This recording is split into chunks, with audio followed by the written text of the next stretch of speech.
In the Battle of García Hernández on 23 July 1812, two brigades of Anglo-German cavalry led by Major General Eberhard von Bock defeated 4,000 French infantry led by Major General Maximilien Foy, in what would otherwise have been an unremarkable Peninsular War skirmish. The German heavy dragoons achieved the unusual feat of breaking three French squares, those of the 6th, 69th and 76th Line, routing the entire French force with heavy losses. Background: the previous day, the Allied army commanded by Arthur Wellesley, 1st Duke of Wellington, had won a decisive victory over a French army led by Marshal Auguste Marmont in the Battle of Salamanca. Foy's division was the only French unit not engaged in the battle, and it was acting as rearguard on 23 July. Battle. Bock's 770-strong heavy cavalry brigade, consisting of the 1st and 2nd King's German Legion dragoons, led the pursuit of the French.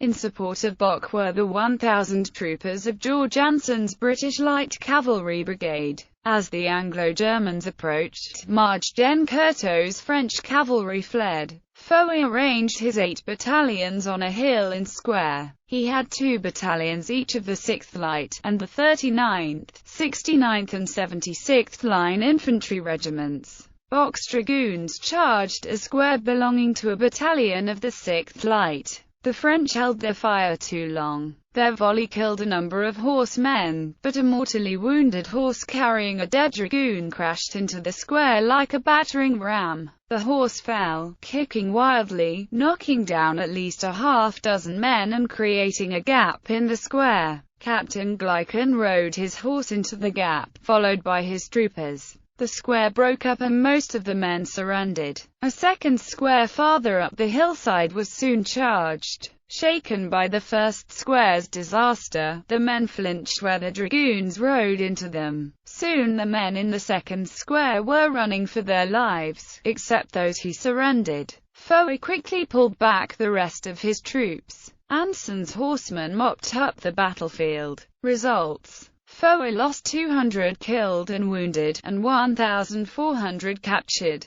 Bock lost 54 killed and 62 wounded. The very high proportion of killed to wounded was due to the deadly effect of musketry at the closest possible quarters. Another authority gives 52 Germans killed, 69 wounded and 6 missing, and 1,100 total French casualties. Commentary: the breaking of a steady square was a rare event. A French infantry battalion in square formed up in a bayonet-studded hedgehog, either 3 ranks or 6 ranks deep. If a square stood its ground without flinching and fired with effect, it could withstand the best cavalry. When infantry squares were broken by cavalry in the Napoleonic Wars, it was usually because the infantry were of poor quality. The infantry were tired, disorganized, or discouraged. It was raining, making it difficult for the infantry to fire effectively. The infantry fired a poorly aimed volley. The infantry waited too long to fire. At García Hernández, the last event occurred with the first square, leading to the extraordinary accident of a dead horse and rider smashing into the square, which was then exploited by the following cavalry. The second square likely panicked at the extraordinary sight of the first square being torn apart. Marcel was an officer in the 69th Line and gives a very different perspective. According to his account, the battalion of the 76th were caught with the men having broken ranks to drink in the stream. The 6th Leger were partially dispersed seeking food in the nearby hamlets, with the officers seeking to rally them when they were overtaken by the cavalry. Marcel's battalion was in close column when it was attacked by the cavalry, who failed to break the column. The 2nd Battalion of the 69th saw off the attacking cavalry by volley fire from its square. Literature. Beamish, Ludlow. History of the King's German Legion Volume 2, Naval and Military Press, 1997. ISBN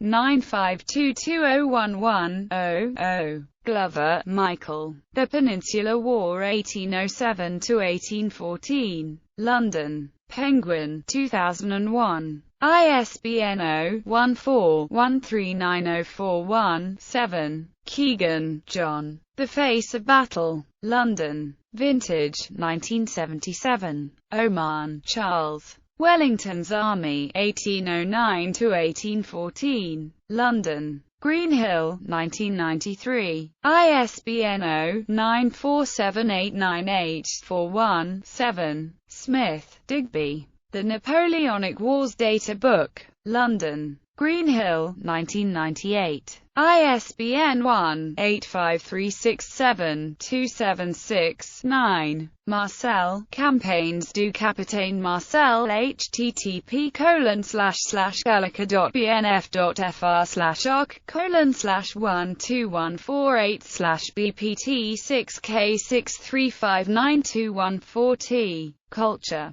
This skirmish is depicted in Bernard Cornwell's novel Sharp's Sword. The battle was also shown in Susanna Clarke's Jonathan Strange and Mr. Norrale, while Jonathan Strange is serving under the Duke of Wellington.